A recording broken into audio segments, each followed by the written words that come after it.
السلام علیکم ورحمۃ اللہ وبرکاتہ۔ کیسے ہیں جی سب دوست احباب؟ اللہ کی بارگاہ سے امید کرتا ہوں کہ آپ خیریت سے ہوں گے۔ مطب ابن طبیب آپ کی صحت کے حبیب کی جانب سے آپ کی خدمت میں حکیم محمد ضیاء ایک بار پھر حاضر ہے۔ سب دوستوں کو السلام علیکم ورحمۃ اللہ وبرکاتہ۔ جیسا کہ میں نوجوانوں کی توجہ ان کی بیماریوں کی طرف دلا رہا ہوں، اسی امراض مخصوصہ مردانہ کے عنوان پر ہی آج میں جو یہ ویڈیو لایا ہوں، اس کا ٹاپک ہے پیشاب میں خون آنا یا منی کی جگہ پر خون آنا۔ تو نوجوان دوستو، اس کے اسباب اور اس کی وجوہات کو غور سے سماعت فرما لیجئے۔ آپ کو ساری زندگی یہ چیز یاد رہے گی کہ اس میں ہماری کون سی غلطی ہے اور آپ گھر بیٹھے اس کا علاج کر پائیں گے۔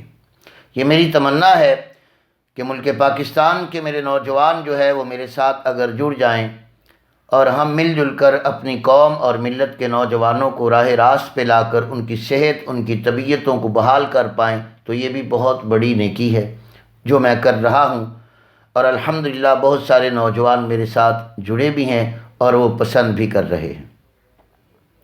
تو آئیے جانتے ہیں پیشاب میں خون کیوں آتا ہے، یا صحبت کے وقت بسا اوقات ایسے مریض ہوتے ہیں جن کو خون آ جاتا ہے اور وہ تڑپ جاتے ہیں درد اور الم اور شدت تکلیف سے۔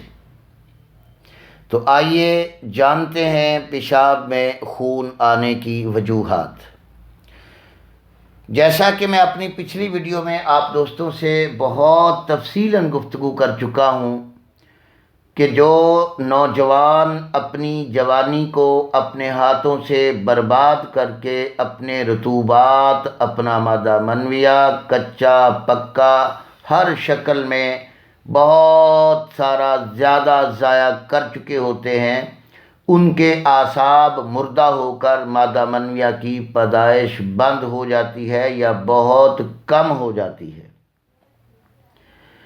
اس کے نتیجے میں ان کی شہوت بڑھ جاتی ہے کیونکہ عضلات کی طرف سے شہوت ہے، لیکن ڈسچارجنگ کے وقت انہیں انتہائی جلن، ساڑ اور بہت ساری درد اور چند قطرے منی اور باقی سارا خون یہ ضائع ہوتا ہے۔ اس کی وجوہات یہ ہیں میرے دوستو، ایک تو آپ کی وہ غلطیاں جو آپ بچپن میں انجانے میں یا لذت کی صورت میں اپنے آپ کو تباہ و برباد کر چکے ہوتے ہیں۔ دوسری وجہ وہ آدمی جو شراب، چرس، افیم اور نشے والی چیزیں استعمال کر کے اپنی بیوی کے پاس وقت کو زیادہ امساک پیدا کر کے کوشش کرتا ہے تو اس کے اعصاب بھی ناکام ہو جاتے ہیں اور حد سے زیادہ خشکی اور سردی، خشکی گرمی کا وہ مریض ہو جاتا ہے، اس کا مادہ منویہ بھی کم بنتا ہے اور فنا ہو جاتا ہے۔ اس کے ساتھ بھی یہ مسئلہ آ سکتا ہے۔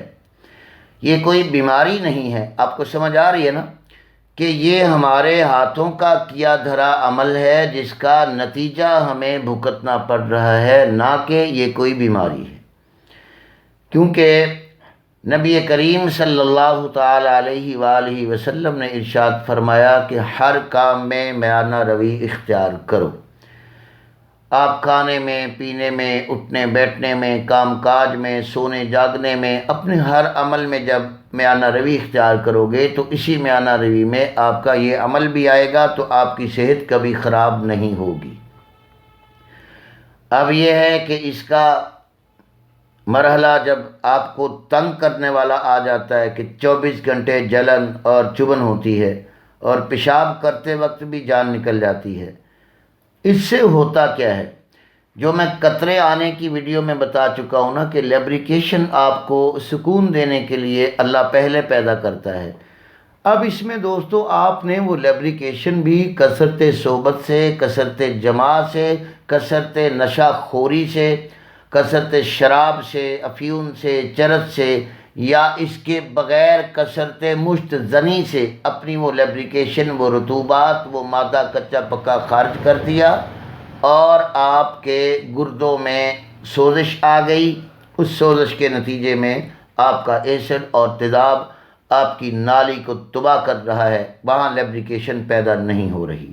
یہ ہے وہ بات جو آپ کے پیشاب میں خون پیدا کر دیتی ہے، جبکہ حقیقت میں اعتدال طبیعت ہو تو ایسا کبھی نہیں ہو سکتا کہ پیشاب میں خون آئے۔ اس کی دوسری بڑی وجہ، اچانک اگر ایسا ہو یا ایکسیڈنٹ کے بعد بہت تیز ترین خشک دوائیاں آپ ایلوپیتھک یوز کریں، کیپسول، اینٹی بائیوٹک، اسٹیرائڈز وغیرہ، ایسی ادویات جو آپ کی رطوبات کو خشک کر دیں، ان سے بھی یہ عارضہ ہو سکتا ہے۔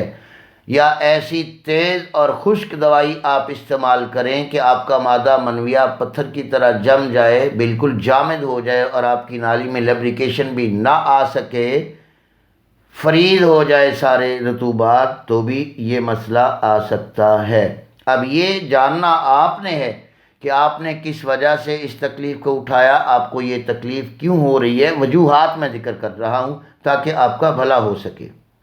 اچھا، اب اس کا حل، اب میں ساتھ ساتھ اس کا حل بھی دے دیتا ہوں تاکہ آپ میرے لیے دعائیں کریں۔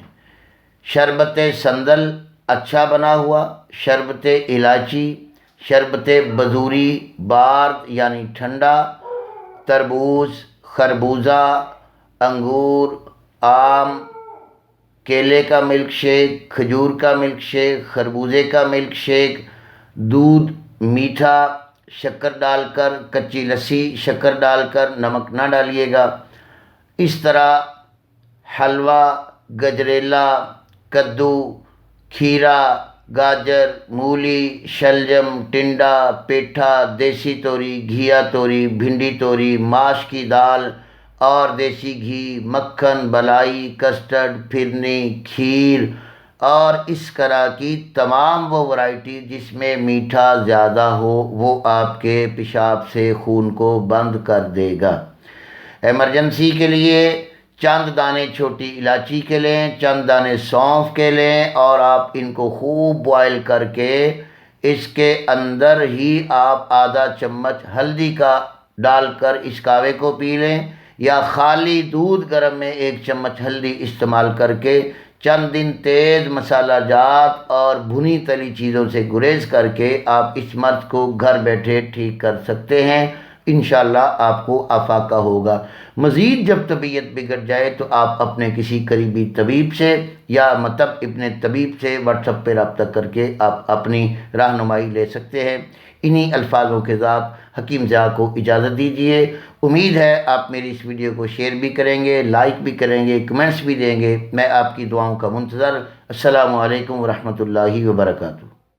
اگر یہ عوامی خدمت کی ویڈیوز اور ابن طبیب کا چینل آپ کو اچھا لگ رہا ہے اور آپ کو اس میں کوئی فائدہ مل رہا ہے صحت کے لحاظ سے، تو آپ میرے اس چینل کو سبسکرائب بھی کیجئے، لائک بھی کیجئے، بیل آئیکن کا بٹن بھی دبا لیجئے اور اپنے ضرورت مند دوستوں کو اخلاص سے آپ اس کو شیئر بھی کیجئے تاکہ آپ کی وجہ سے کسی اور کا بھلا ہو جائے۔ السلام علیکم ورحمۃ اللہ۔